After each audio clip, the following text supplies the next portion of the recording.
Pleasure of hosting this conversation tonight, zooming live from the Boston Sculptors Gallery and during my show, Amazon's Among Us. Part of my show involves collaboration with some very talented artists and poets. So with us tonight, we have Trina Baker. She's shown her paintings, drawings, and artist books nationally and internationally in galleries and corporate collections. Baker's animation have received numerous awards, including a Pixie, which honors outstanding work in motion graphics, visual effects, and animation, and 2 Cindy Awards, Cinema and Industry Awards. Her work tackles social justice issues such as domestic violence and sexual assault. Trina currently chairs the animation department at Lesley University Art and Design.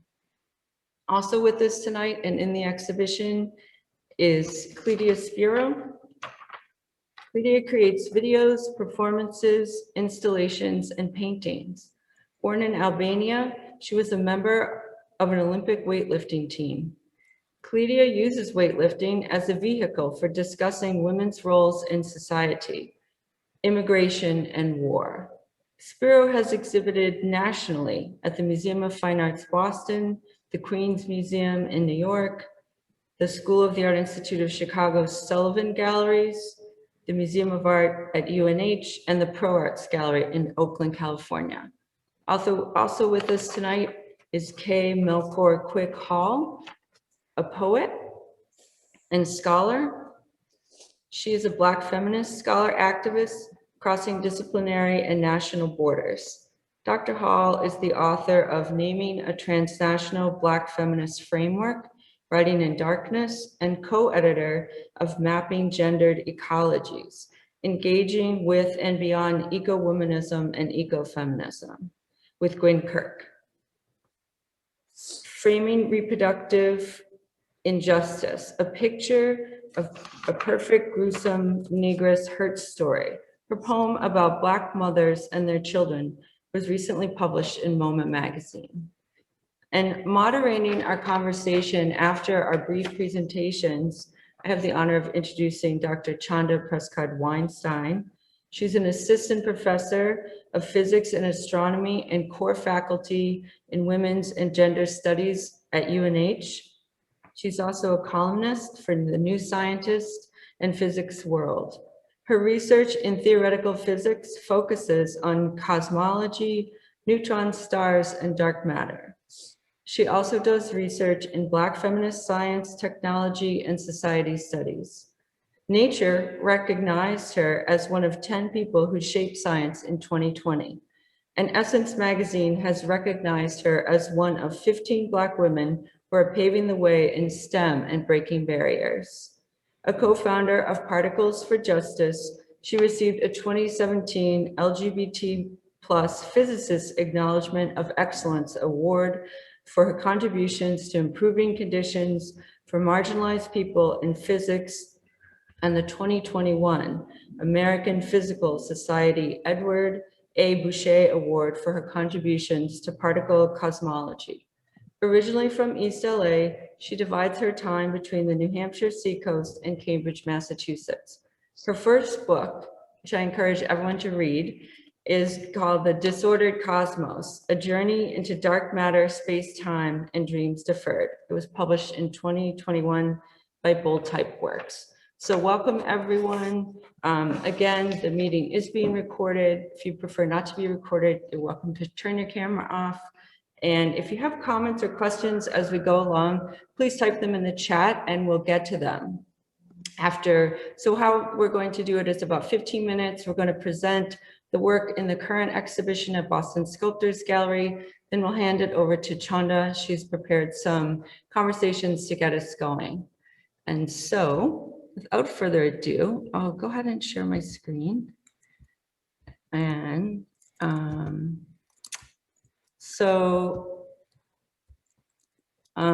I'm currently a member of the Boston Sculptors Gallery. I've been a member for a little over 10 years. I'm also currently a visiting scholar at Brandeis University. And so I've used my time there to focus on research on my current project, which is looking at Amazons and ancient art, but also in pop culture. And so I've created a new body of work, and it's really important for me around my artwork to have community and dialogue. So as I did with my last show, Match of the Matriarchs, I brought in several collaborators for this exhibition. And so I'll just show you a few pictures of my work. I had the idea to reconceptualize the 4 horsemen of the apocalypse as Amazon warriors, even though they're sort of allegorical figures of death, disease, war, and pestilence. I really was trying to imagine new heroines in this moment. And so I created 4 new sculptures. They have both personal connections for me as well as some pop culture and political connections. The first sculpture I call Alpha Female. She has an eagle head, and she's really was inspired by my great Aunt Alice. She was an officer in the WACS. She was one of the first 40 women to join from the state of Illinois. And in doing some military research, I found a picture of her in uniform, and on her lapel is literally Athena's helmet. I thought it was so interesting that the United States military would use a Greek goddess as a symbol for the women's core. And so I kind of took off on that. My sculpture, I did draw on a tattoo, and she has also breastplates. So kind of carrying the Wonder Woman idea forwards. The next 2 sculptures I made are called Black Panther, who's seated, and Sibylle. And so the story with these is that I was looking at Wonder Woman and Black Panther. There were several live action films in the last 4 or 5 years that have women warriors. So thinking about Amazons more broadly than just the ancient Amazons. And so in researching Black Panther, I came across an article where Ta-Nehisi Coates had brought in Roxane Gay to write an issue for Black Panther, and it was called The World of Wakanda, trying to bring more voices into the comic strip, more roles for women in the comic strip, female characters. And in the issue that she wrote, the 2 women generals were actually lovers, and they were the subject. They were like the focus of the whole issue. And so, but it didn't make its way into the movie. And I thought well, what a shame. I'm going to make these characters. I'm going to imagine them and make them. And so she has kind of the labrys on her chariot. And again, a chariot. Sibylle is often portrayed in art history as on a throne flanked by lions, or in a chariot drawn by lions. So that's the lions in the Black Panther, imagining what if Black Panther was a female. And then they have matching tattoos of the paw print inside the feminist women's symbol. And the last sculpture I'll just talk about really briefly is, like I was saying, there were all these live action films on women warriors. There was Tamaris, who's an ancient queen from Turkey. There was Lakshmi Bai, who's from India. And so that became the inspiration for this sculpture. Her famous composition in art history is that she, as the British were surrounding her castle, she strapped her son to her back. She leapt off the castle wall with her sword and landed on her horse and rode away. And so she's really a national heroine, and her name is Lakshmi Bai, but Lakshmi is also an Indian goddess. And so that's where the lotus imagery comes from. So I think I'll stop there and hand it over to Trina. Hi, thank you so much. I'm going to just talk a little bit about the process for the animation that I made in the collaboration with Donna, and for this project, and for the Amazons Among Us. So in the 21st century, it seems that the superheroines of pop culture promote sexism as much as the ads of the 1970s. And talking to Donna, it seems like there really seems to be there's a need for new imagery for women. And this is an opportunity to create new, powerful, capable, strong women warriors. So next. Yeah. So let me just see if I can. All right. In our collaboration, I digitally interpret the characters that Donna creates. And here is alpha female in both forms of the digital one and Donna's sculpture. And next. In the next slide, I use a 3D digital application called Maya. And sorry, I just have to, I'm trying to figure out where their slides are. So I use a 3D digital application called Maya, which is used in the film and television industry. And it allows you to sculpt in a virtual space. So the type of modeling I do is called box modeling because it starts from a cube and is one continual shape. So in the next slide, I'm going to show just the progress. And then the next one will show the Donna's sculpture Black Panther on the left and my digital interpretation on the right. So you'll see how that comes along in progress. In the next slide, I want to talk a little bit about the where the acting in the animation. So the acting is inspired by Wonder Woman. She's the most famous Amazonian warrior in popular culture. Wonder Woman also reflects and influences the feminine movements throughout the 20th and 21st century, from the women's suffrage to the Me Too movement. Wonder Woman is also imbued with the wisdom of Athena, the same tattoo that alpha female carries on her calf. So in the next two slides, I'm going to show Linda Carter's twirl from the 1970s, where she changes her costume into Wonder Woman, and then Gal Gadot in 1984 is when she's doing the protective crouch and the Wonder Woman. Yeah. So in my process, the next thing that I do is I go ahead and perform the actions. So here is a short video of me actually doing the Wonder Woman spin and coming into the protective crouch and the crossed arms of Wonder Woman. So, and then from that, from the recording, I then hand draw the breakdown poses to have a better understanding of weight, balance, and gesture. And then from there, the character will get rigged. And this is a slide of the rig. You can see that there's manipulators in it. It makes the character act as though it's a puppet. So in the next two slides, I'm going to show, this is a short animation, which is actually a test for the rig to see if the rig is working. And this is Wonder Woman doing the protective crouch. And then this one is a lighting test to see how the lighting will work in the virtual space.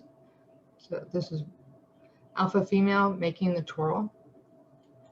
And then in the next slide, the next thing after the lighting test is to find the texturing. So in this, in texturing in a virtual world, the sky is the limit for what can happen. Here, inspired by Melchior's poetry, I chose words to symbolize Wonder Woman, taken from research about her backstory. Wonder Woman gets many of her strengths from Athena, the goddess of war. And she is also given the epithet Hippia, often, which means equestrian, which is so fitting for Donna's recreation of Durer's four horsewomen of the apocalypse. The color of the font is inspired by the color of alpha female's tattoo and the block lettering reflective of Roman carving. So, and then in the final slide, this is the finished product.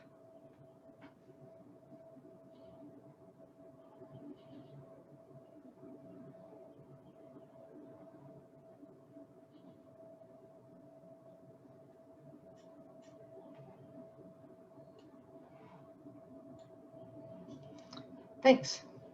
So cool. Thank you, Trina. Okay, Cledia, do you want to go next? Yeah, definitely. I am gonna put my timer on because the thing with video is that obviously every frame is super important, and what you're gonna see is just a 1-minute clip of my piece called No More Mrs. Nice Guy. And just as a side note, Oli is here. Sorry, I just wanted to mention that Oli is here, and she composed this a piece just for my work. So.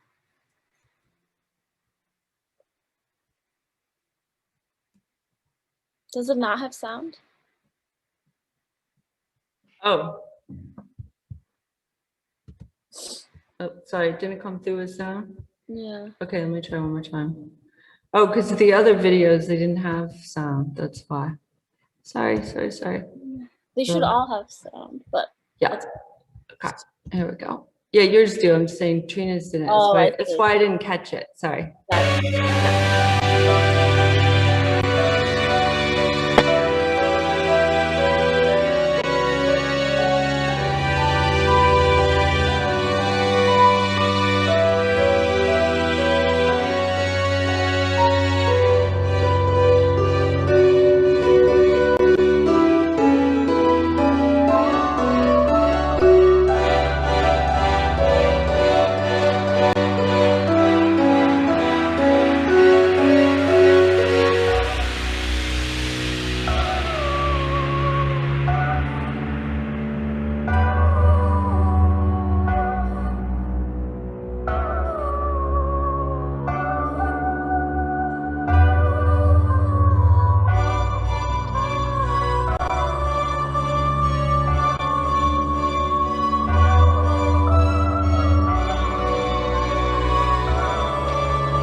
Okay, you can go to the next slide, Donna, and then I'll talk. Sorry. Okay, Yeah, I'll talk about this after. play it. Yeah, I Okay. guess I'll just say that this one is within a welded steel structure, so it looks sort of like you have to look down into like a well type of structure. Okay.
So that was obviously like, as you saw, that kind of a jump cut there. That's not how it's like cut in the actual video. But they are timed together. So the video projection that you see on the wall is timed with the video inside the steel piece. And this is the live performance part called I Should Have Stuck to Ballet. I think we have a couple photos here. Basically, I worked with Janelle Gilchrist and her dance troupe to do the choreography. Janelle does the choreography for this piece. You can go to the next slide so I can kind of talk about that process, which was incredible. And they really had to trust me. And we had such a mutual trust relationship, because I basically taught dancers, ballet dancers specifically, how to deadlift, which was a process in and of itself, but they had to like trust me that I could lift them. And I honestly didn't fully know if I could, just like the difference in weight. And I didn't know if I could even lift that barbell with the chairs because I had the chains on me. And so if it pulled the wrong way, and so in the actual performance, I couldn't clean the barbell. Like I literally was failing in front of the audience until the third try, and then I was able to get the barbell up. And after that, I think we have one more. In the performance, I asked for help, and I asked them to like unchain me, and I unchained myself in the process as well.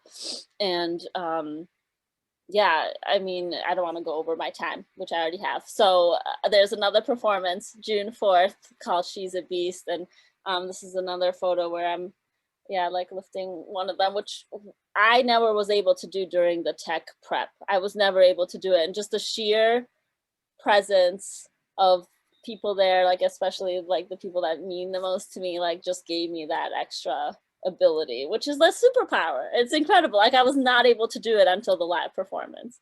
Yeah, and here we are. Like they could go backwards if we were not careful. And so again, that like process was just really, really incredible. And we're gonna, yeah, do another live performance on June 4th at 8:45 this time. So yeah, I think that's all I'll say. Okay, thanks, Trina. Melchor, do you want to go next? Yes, thank you. And so I'm going to just read two things. One is the opening for the introduction to the poems that I wrote.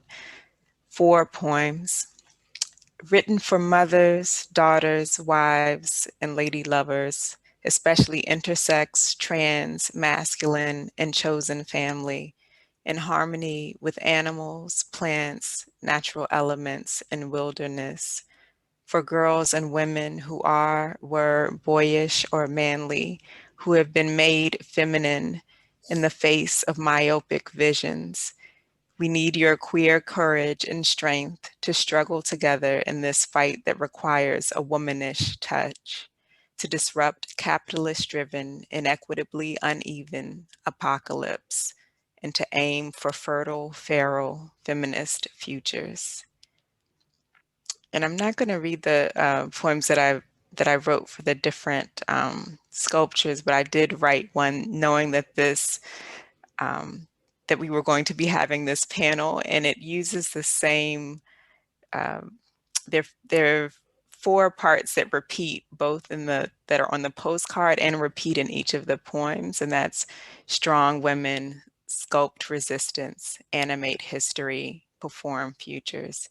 So you can go to the next one. I'm just going to read, and this last one I call feminist STEAM intersections. Strong women.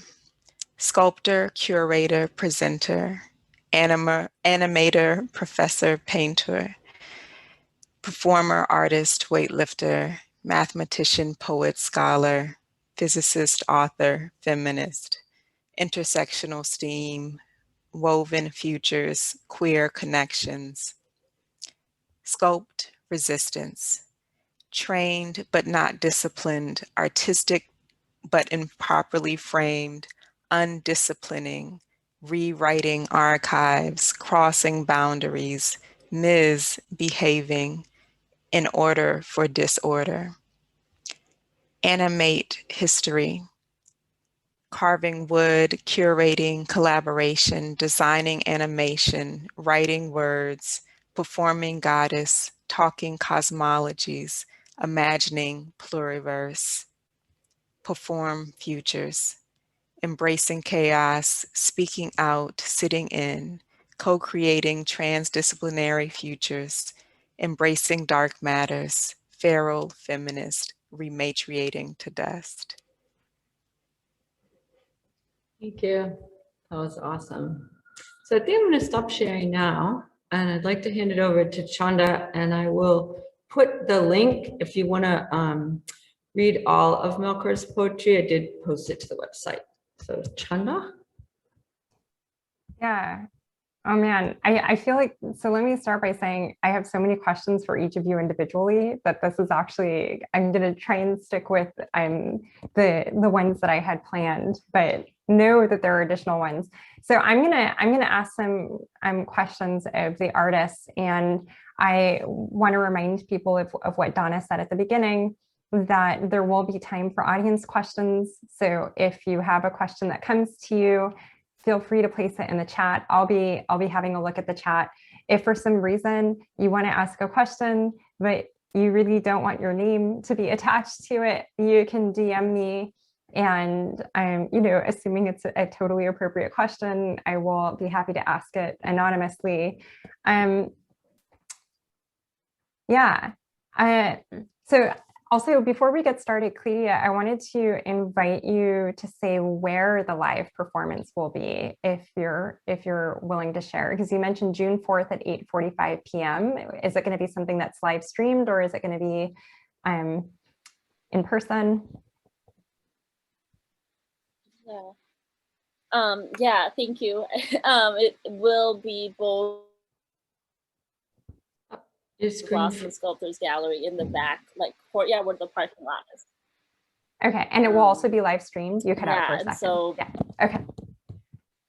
yeah, on sorry, net connection. I'll live stream on Facebook and Instagram. From your artist page, so people can just look for your name. Yeah, for this is a little tricky. For Instagram, it'll be through my Instagram, and then for Facebook, it'll be through Boston Sculptors. That's what we did last time. I think. Okay. Yeah. Cool. So let's start with just kind of the big picture. Talk about and this one is one you guys should feel free to jump in about your decision to work together on this show, and how you thought about how your work would interact with the work of the others. So I'm interested in kind of the genesis and the working process. Sure, that's a great question. I can start and please chime in. Like I said, this is sort of a culmination of a couple years worth of work at Brandeis, but there's no, even as a visiting scholar, there's not like a place to present my work. So I knew I was having a solo show at Boston Sculptors. And so I just started to think about Amazons and just bringing other people in. Trina and I had started to collaborate probably 6 months ago in connection with a Fulbright grant that I wrote, and I'm happy to say. And so that really was the genesis for like bringing Trina into the project. It's just like it's going to take on a whole life of its own. It's going to become like a full-length animation. Cledia and I have collaborated before at my last show, and so I was hesitant to ask her because she also just finished a 2-year emerging artist in residence at Kingston, and she had her solo show there in April. And I was like, I so want you in the show, but it's like literally the day she took down that show, this show opened the next day. So it was like, she was like, no, I'm into it. I'm gonna do it. I love Zena. Like, she's a big hero. So, and then Melkor and I have gotten to know each other for 2 years. So she's literally seen like the body of work from beginning to end. And so we keep saying like, we should collaborate. And then it was like, oh, well, let's collaborate, let's do this. So for the others, Completely crashed the party. I mean, I was like, I mentioned it as this was happening. And so she was kind enough to let me meet and join the group. I just want to second, well, Donna, when she asked me, first of all, the way she presented, the show and the ideas, I like jumped on it because I was like, I already have an idea for this. Like, I'm doing it. And she's like, are you sure? And I was like, yeah, yep, I'm doing it. Zena's on the back of my mind, been wanting to do this for a while. And so I always love working with Donna. So it's just been incredible to now work with Melkor and Trina too, and to like finally meet Trina in person. And maybe one day Melkor and I will meet in person too. Well, and I really want to give Donna a lot of credit because I've been watching her animations and sculptures for years. My artist studio space is a stone's throw away from Donna's studio. And so I've admired Donna's sculptures for many, many years. And I just think that it's an amazing opportunity to be working with Donna, but also Donna has this ability to bring together this incredible network of amazing women artists that all are very like-minded in their search for intersectional feminism. So, yeah.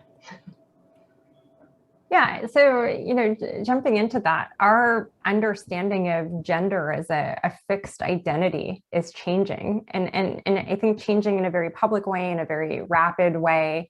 Demi Lovato announced this week that they're non-binary, right? And to have like one of the world's biggest pop stars come out as non-binary, I think 10 years ago might have even been completely unimaginable to us. So I'm wondering, like, as our understanding of like who feminism is for and what feminism is supposed to do transitions, like how did the changes that we're seeing structurally in society and in our public discourse, our artistic discourse, our pop discourse, how did that shape how you were thinking about the pieces that as you worked on them? I'll say, Melchior, that I was particularly thinking about this as I was reading through the suite of poems. So maybe we can start with you. Sure. I mean, I think it's really interesting to think about that question about, who is feminism for? And, I mean, my first thought is humanity, right? I mean, and I also thought it was really important to talk about the power and strength of what this can mean. I mean, we have, somebody wielding, a chainsaw. We've got, somebody, deadlifting human bodies. We've got somebody, crafting, practicing Wonder Woman spins in the home. And so I feel like if there were ever a body of work, of interdisciplinary work that was speaking to strength, and sort of a mix of sort of feminine strength or strength and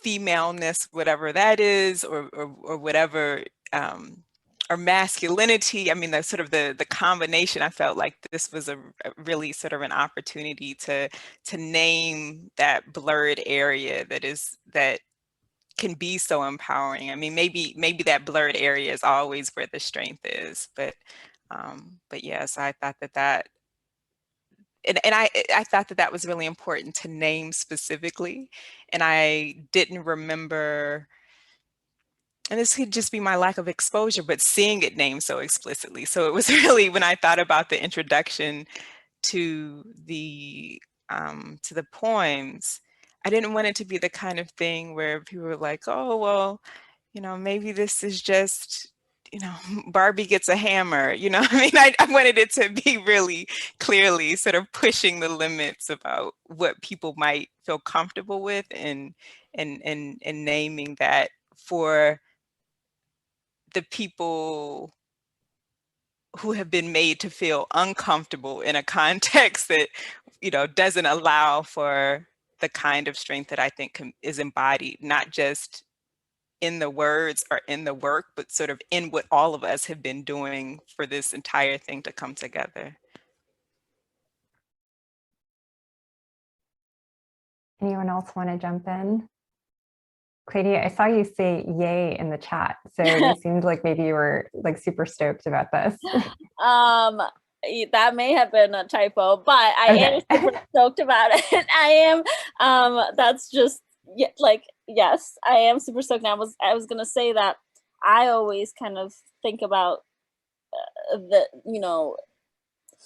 basically like the breadth of Melchior's poems is almost like, I wish that one day could be like my artist statement. You know what I mean? Like I feel like she captures like my visual work so beautifully, because it's like, for instance, like weightlifting, right, has for so long just been seen as this like very masculine, I don't know, like machismo. It brings so many elements of society and how we think of society in one place. And that's I think why I'm also so intrigued to and excited to use that metaphor, that I'm so embedded in that culture, but I like to think that I'm not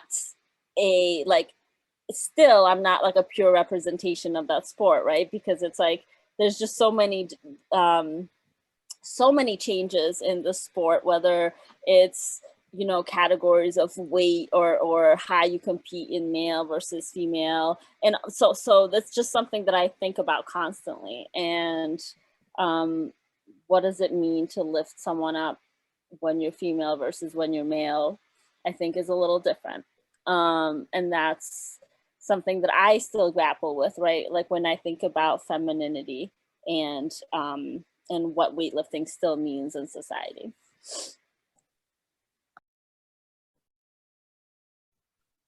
Yeah, I'll just say one or two things. One was I did a lot of crowdsourcing when I was trying to figure out the tattoos for Black Panther and Sibley. And the best response I got was from a friend of mine saying like is all we can imagine in the future, like basically like binary gendered roles. And I thought that was a really important point, like thinking about sci-fi or like Afrofuturism or just fantasy, right? Like, is this all we can imagine, like what we know?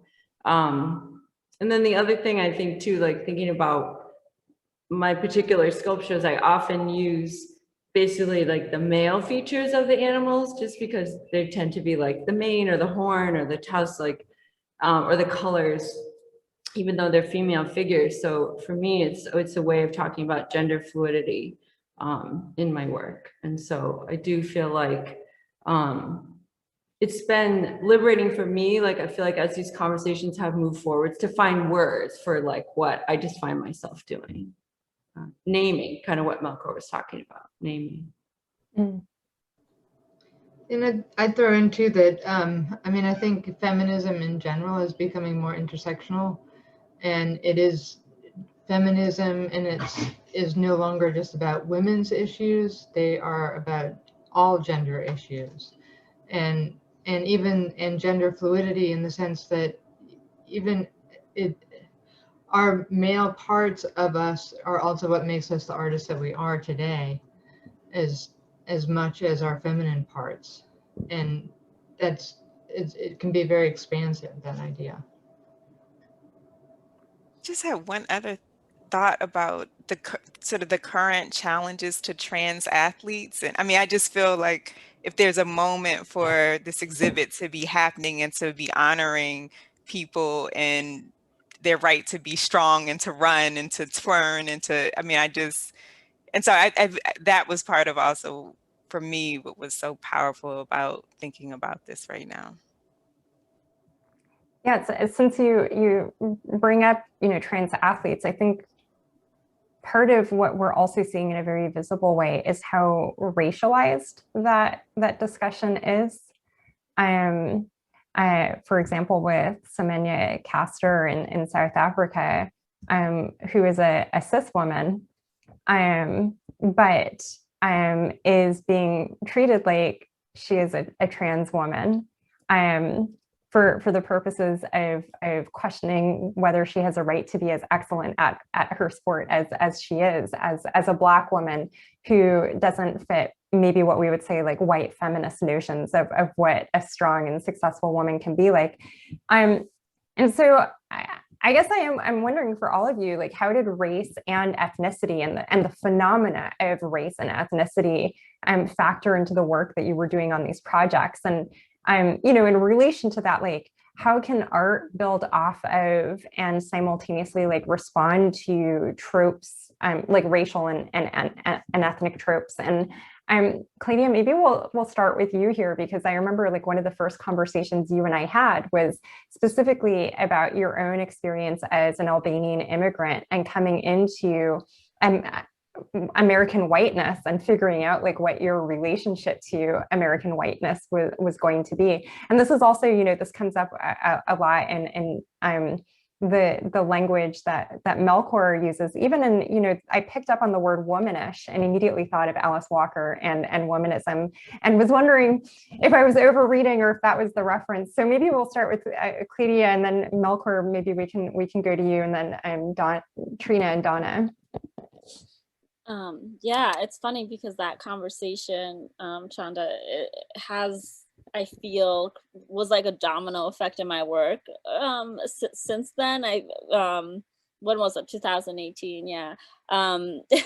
Forever ago. Yeah, it was a long time ago, but I guess I'll say that with this particular work, I was very um, I I was very like enthusiastic to find a ballet group, if you will, that was like all, you know, as diverse as possible. And I had met Janelle Gilchrist like a while ago at the dance complex, and I was like, what do you think about this, you know, and like how do you think, because I actually interviewed her during quarantine about like what was happening with George Floyd and how like she felt those issues were brought on into like the ballet world, and like what she faced as a ballet dancer, as a Black ballet dancer, essentially, right? And so it's like, how can I bring this in, not like hit you over the head like, oh, here's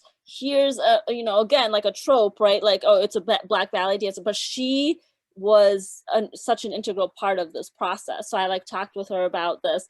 The dancers are, it's kind of amazing. Like you can't really see because of the face masks, but they're pretty diverse. We had like one Latina, we had two people from Asia, and so we had these like very interesting conversations about them unchaining me too, because right, like that depiction of like I'm a white woman at the end of the day, or like I look as, you know, pretty, you know, so I have that privilege.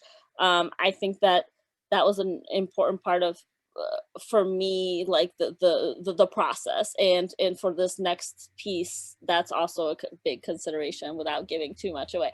So I don't know if that makes sense, right? So the unchaining, that depiction of metal on you and like slavery, like that's just something that I was very cognizant of, and I also wanted to honor like that history in like in American history, but also make it such that it was about us liberating each other, and that it was literally like about us taking turns lifting each other instead of it being about me.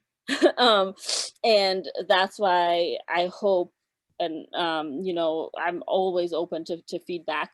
Like I hope that that's why some people really reached out to me after and said they were emotional, because they like felt that deeply, that story like ingrained, that kind of evolved in their own lives. So yeah.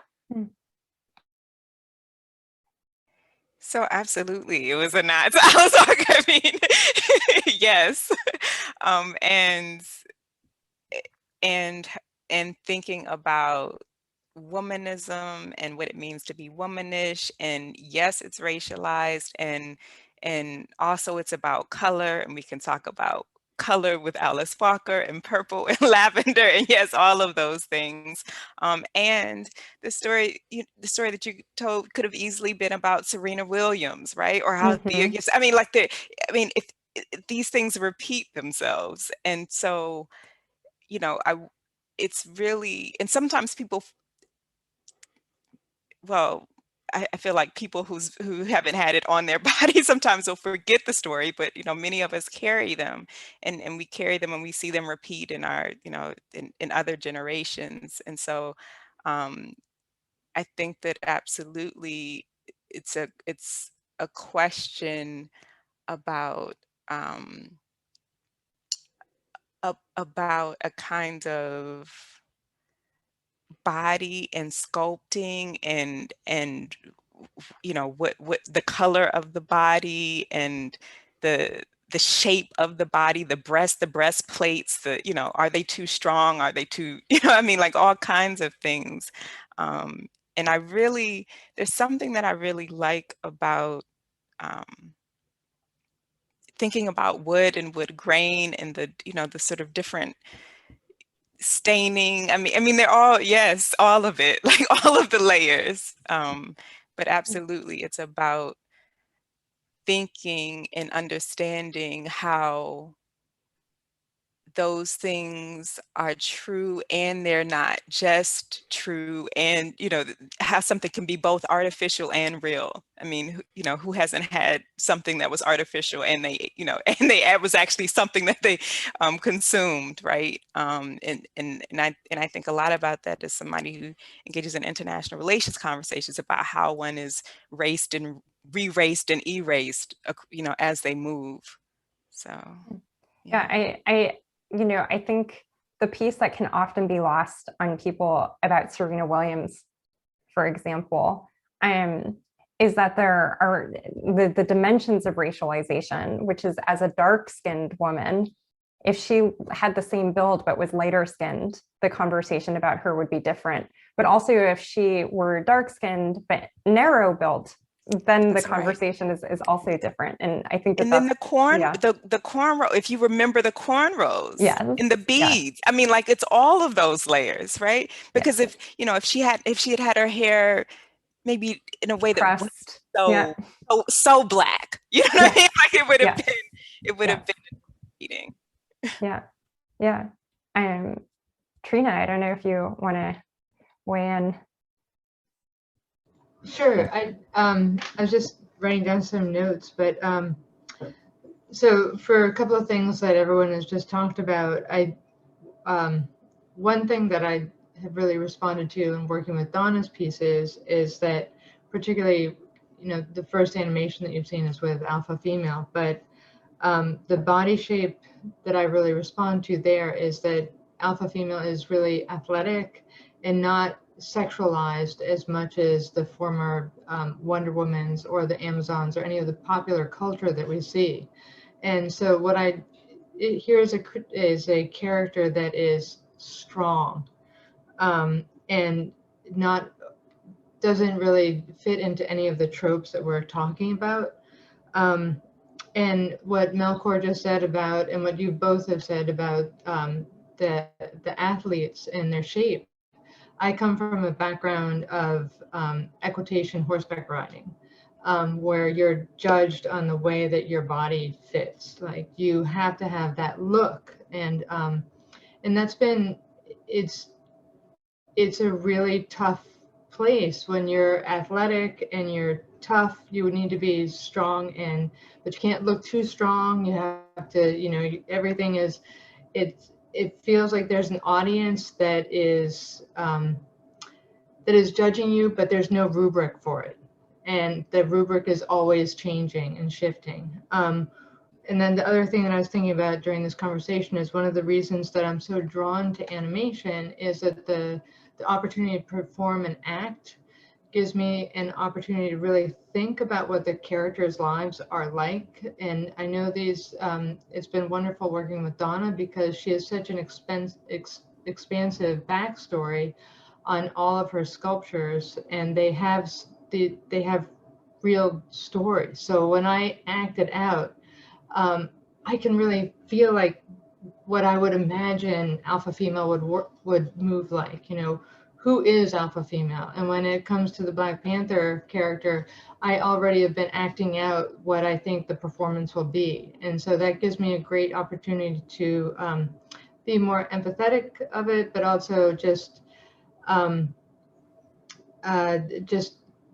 understand a different perspective, to see through different eyes than what I have normally.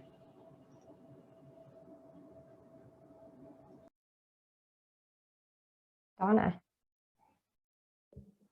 Yeah, I think because I'm not really classically trained as an artist. I didn't take sort of Western art history and then sort of go from there. Like, for me, anything could be this like subject of my artwork. And so, like I said, for me, it was kind of like all these live action films. Wa Mulan is another one. They've been all these like, why now, right? Wonder Woman, we've had both Wonder Woman movies. And so in a way, that was kind of my jumping off point. And for me too, because I use animal heads. Donna. They're not really, I'm sorry, I don't know what that was. I'm not sure. in a way that, you know, they're not talking about racial features, like in terms of faces. They're talking, there's definitely race is definitely part of my work. Like, or I'm not sure race, if that's the right word, but like, I draw inspiration from many sources, not just Western sort of art history, which I think is what people expect to see in galleries. And then thinking about wood too, the thing that I kept coming up on when I was, because people are like, why are you making wood? Like, that's like not contemporary. Like, why are you carving wood? Like, that's craft, that's not art. You know, there's like all these boxes that I don't fit into. And I finally started saying, well, I'm carving in wood because I'm saying that these women have always been with us, but like we've failed to recognize them, you know? And so I feel like I've learned how to kind of embrace some of the things that have held me back, I think, before, or made me feel inadequate as an artist. So I just want to remind people, now is a good time. If people in the audience have questions, now is a great time to drop them in the chat. Otherwise, you're just going to have to keep listening to my nerdy questions. So please drop questions in the chat. In the meantime, I'll ask another one while people are typing. Which maybe this is an odd question, but I always really like, maybe because I've been doing a lot of book touring recently with the Disordered Cosmos. And so the thing that's been on my mind a lot is like which part of the book I struggled with the most. Like I have one chapter that people like to ask me about it a lot. And I'm always like, that's the chapter that I had the hardest time with. So I'm wondering if, and maybe Trina, we can start with you. Like, what did you struggle with most for the part of the show that you were working on? And I guess you can modify this if you want to say the thing you're most excited about because you're too embarrassed about what you struggled with. You can say that instead. No, I think I'm anyway. The thing that I struggle with the most is actually the sculpting of it. I'm really a fine art animator, but I'm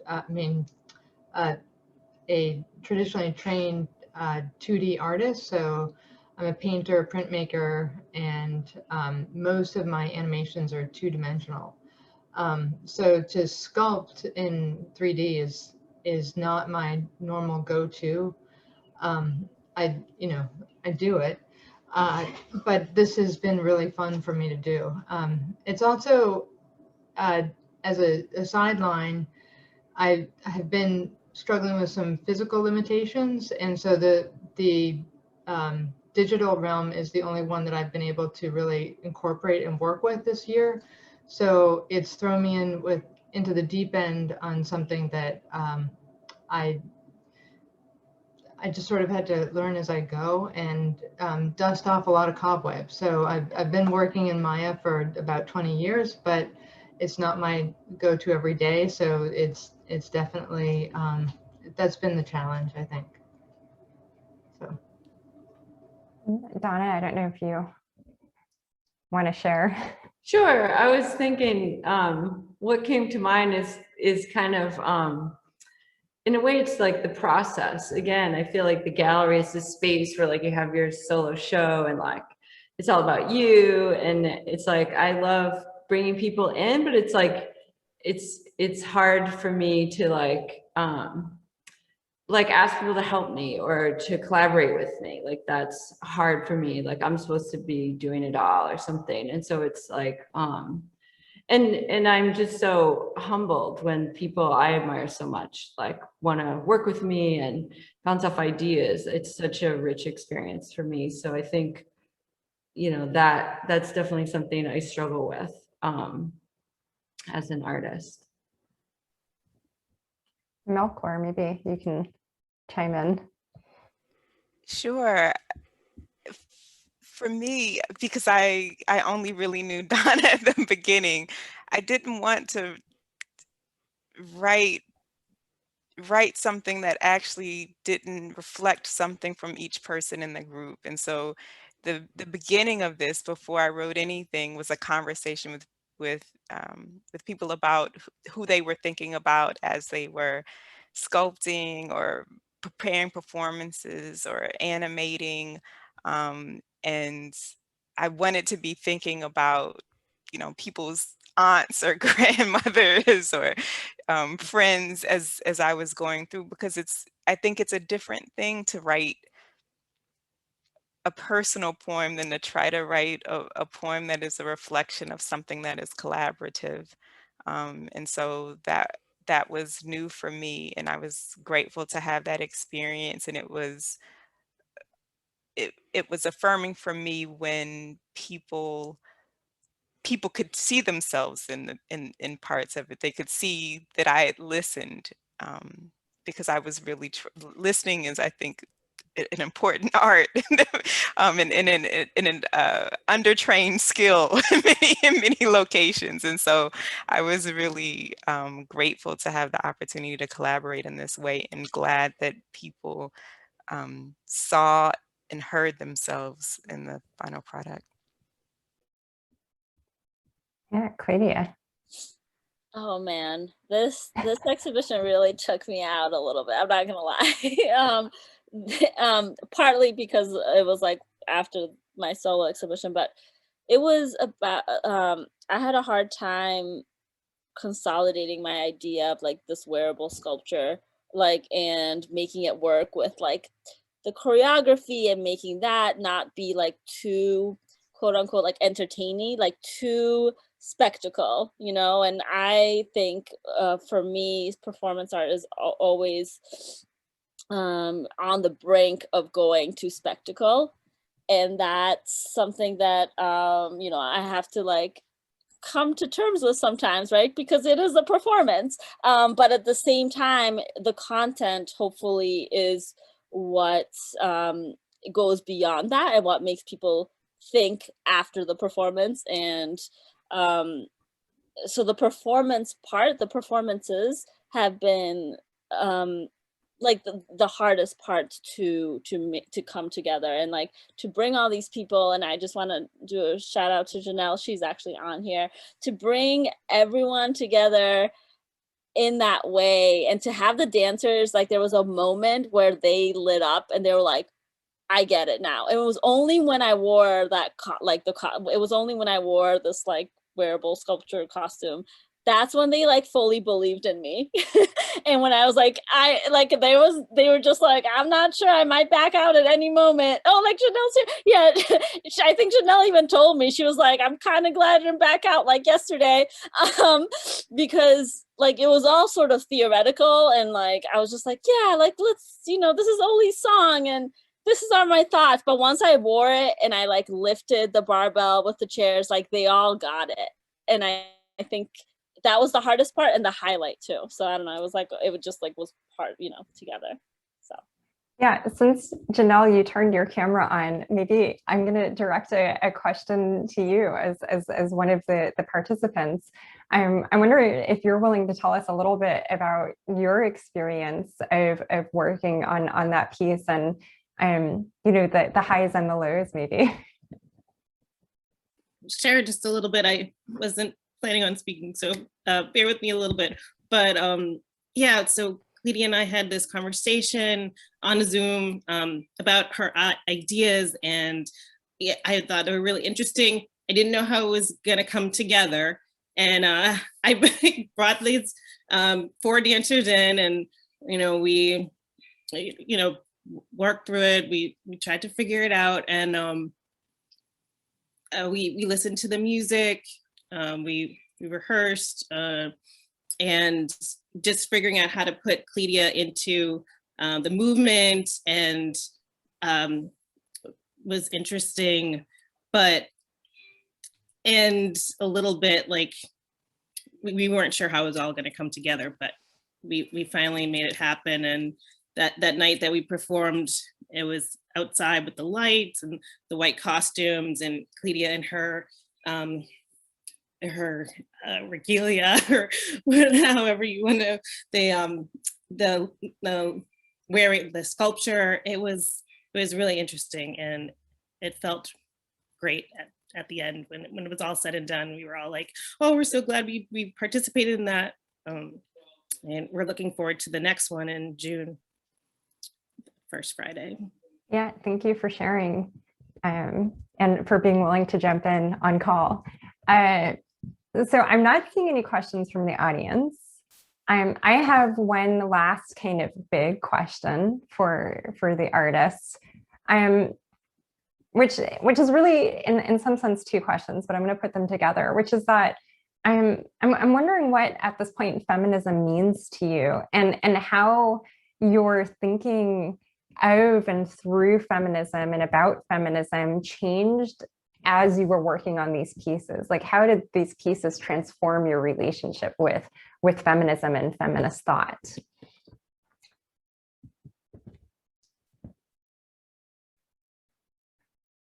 I'll say, Donna, why don't we start with you? Okay. That's a really good question. One of my first influences as an artist was reading a lot of Judy Chicago's books, The Dinner Party, and, thinking about how she obviously took on a lot of different subjects besides formalism, like as her art, and really like defined and, was a pioneer of feminist art, in a contemporary context, let's say. And so, yeah, I think, so that's always been like an inspiration for me. Sort of anything that I'm concerned about could be the subject of art. It doesn't have to be like, the canon of art history again, or like the vocabulary of art history. So, what is feminism now? It definitely feels like, with the Me Too movement, and I feel like the intersectional conversations, that seems to be like, I guess in my generation too, it's kind of like always thinking like feminism is this idea of like multiculturalism, and it's tied to other forms of oppression like anti-racism, and so I always feel like it has this undertone of like liberation, whether it's being liberated about like genders, gender fluidity, or whether it's being liberated about like the norms of being feminine. I think a lot of my attraction to Amazons is the idea that like I'm tall and I forever like had to buy like men's pants or like men's shoes to fit my feet and my legs because they're so damn long and I have no hips. So like I have my own, like, and I carve with a chainsaw and I'm muscular and I'm athletic. So I have all these things that like I feel like I don't fit this box of womanhood. So I feel like my goal as an artist is to always define that box. Like what is woman? Like what is female or feminine, and again, like that's a huge inspiration for my work. So I guess that I would say that's what feminism is to me right now. Trina. So, do you mind repeating the question, because my brain just exploded with different ideas.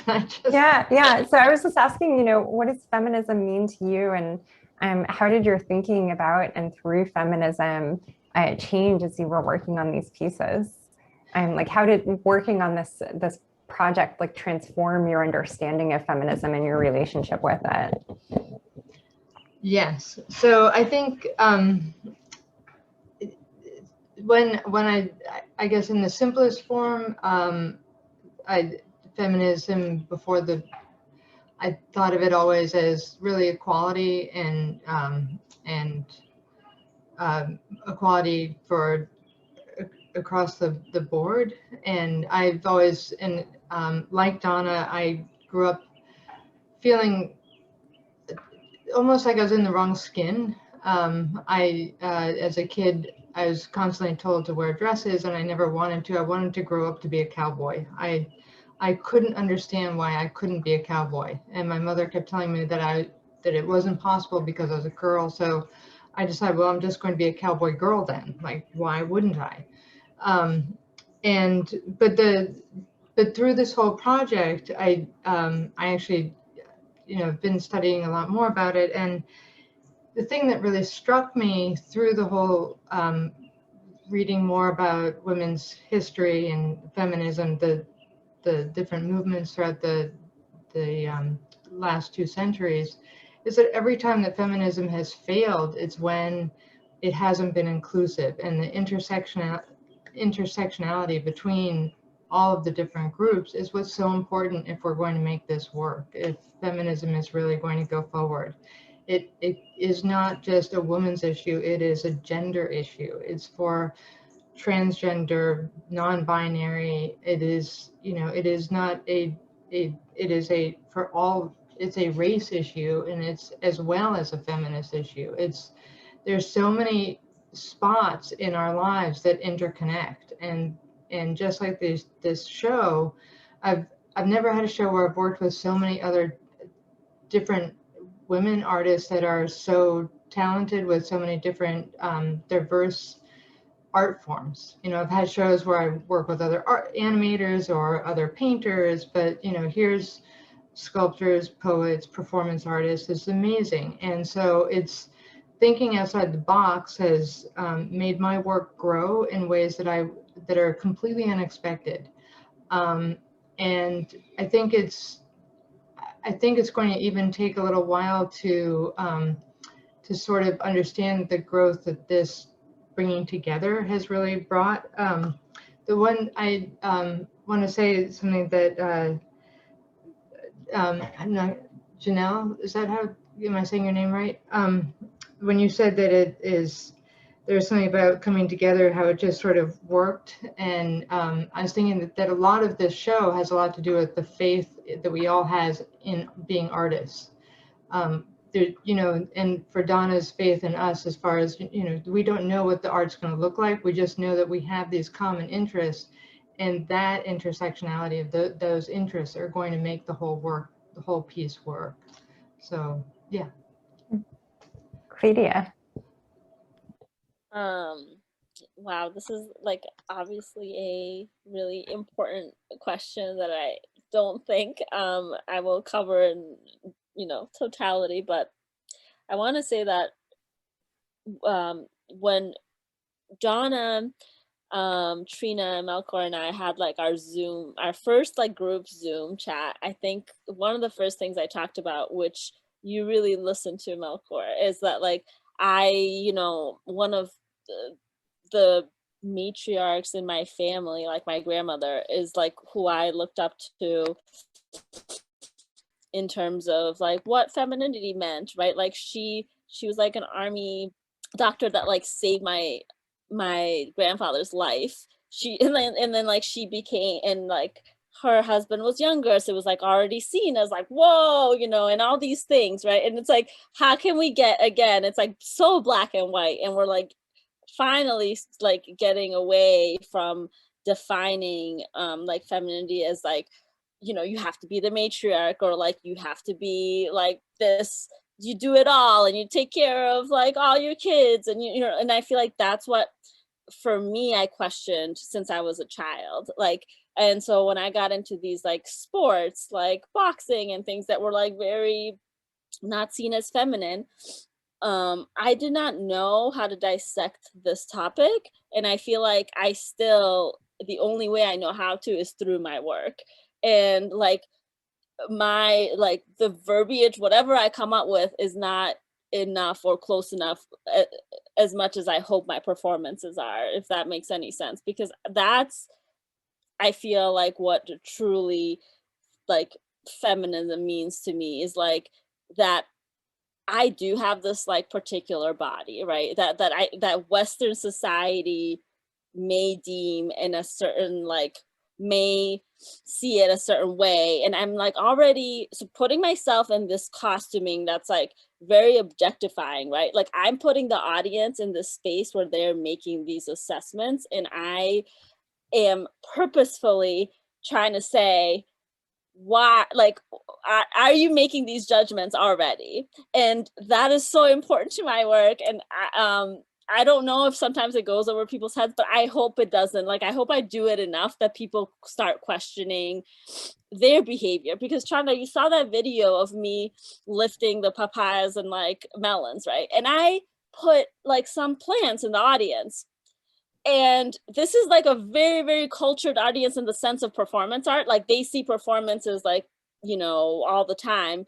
And they just went with, people just started spewing out very, very derogatory comments towards me because I had plants in the audience. So they were like, oh, why not? Like I can do it. I have the freedom to. So feminism to me are my performances where I create these like structures, these sort of societal, like almost, I think you called it before, Chanda, like a social experiment where I hope that I make the audience question it as much as I question it every day, and what my role is in it.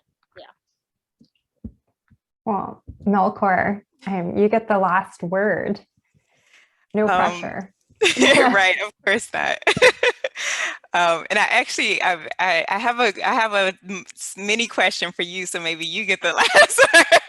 But I mean, no. So I think that for me, it was a kind of rerouting. It was, I mean, I think that part of the way that I was socialized, the way that I was raised,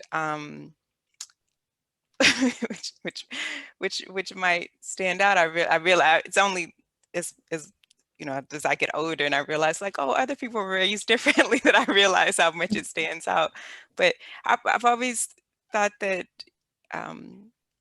you know, the category of woman included everything, you know what I mean? And so, and in a way, you know, when I say feminism is about humanity, I mean, I think that engaging in this project made me think about all of those things in really explicit ways. I mean, when Donna talks about the, you know, carving wood with the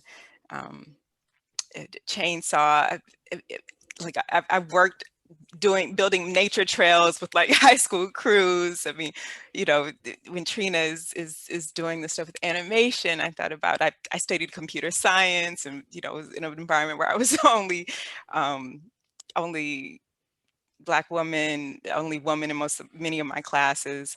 You know, I don't even think I mentioned this to Cledia, but I used to do CrossFit, and I was in, so you know, I knew all this stuff she was talking, the term she was talking about when talking about Olympic weightlifting, and was thinking about, also that I used to be in a children's dance company. I mean, so it's, you know, they're like, and that's a really interesting thing to have your body being looked at in that way from a young period. And as I was thinking about what it meant to be a part of this collaboration with Donna, and Donna talked about bringing you, I got really excited because, I mean, I used to want to be an astronaut,